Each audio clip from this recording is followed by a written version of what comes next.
soon as school got out, my cousins and I would pack up our sunscreen and our swimsuits and head to my grandma's house in Sandpoint, Idaho. I've been going to Lake Pend Oreille ever since I was born, and those summers with my family gave me some of the best memories of my life. This particular memory is from the summer of 2006. I was 15 and Robin was 16. It was the first summer we could both drive, and we spent most of the summer with little parental supervision, working occasionally for my aunt's friend catering, but mostly just having adventures on the lake. When my cousin Andy was only 8 or 9 at the time, and he was also visiting, that summer he idolized Robin, and everything we did, he did too. That day we were digging around in the old basement, and we found some old fishing poles left over from the days when my great aunt used to take my mom and older relatives fishing when they were kids. Even though neither of us had ever fished before, or even really wanted to catch anything, we decided that since we lived on a lake, it was kind of a requirement to know how to fish. We hopped in the canoe with Andy tagging along and set out. The only bait we had was some nasty pink-looking stuff that was probably 40 years old. But since we didn't really want to actually catch fish, we figured it would just add to the whole experience.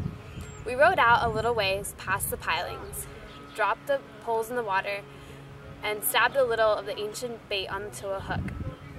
Then we laid back, rolling up our shorts and shedding our shirts, more excited about the tan we were going to get than the fishing that was actually going on.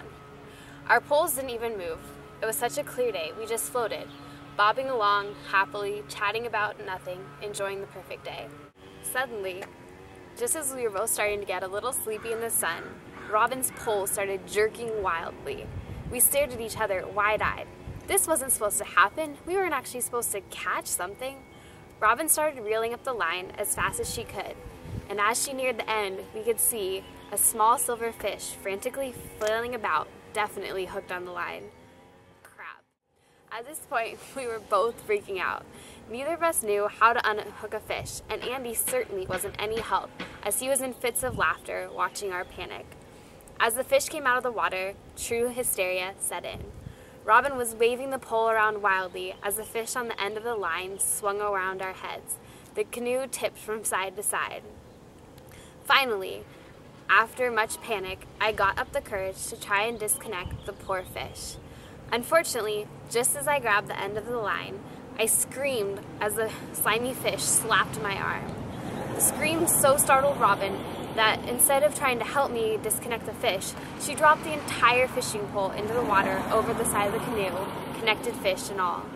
In the commotion, as the fishing pole began to sink, Robin instinctively jumped over the side of the canoe into the water to try and retrieve the pole.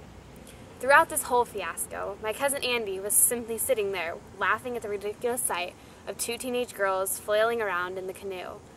As Robin splashed into the water and came up sputtering, still fully dressed, he started laughing even harder. "Robin," he asked, "why did you just dive in after the fish? I thought you hated fish." In the uproar, he hadn't even seen the pole go overboard. He thought Robin had dove in after the fish. As we pulled Robin into the canoe, we mourned the loss of the only fishing pole, sure we would never see it again. Later, my cousin Katie would take her scuba diving gear and retrieve it from the bottom of the lake, but that's a story for another day. Even though our fishing trip was a complete disaster in terms of catching fish, it gave me a memory that never fails to make us laugh and remember the summer of 2006.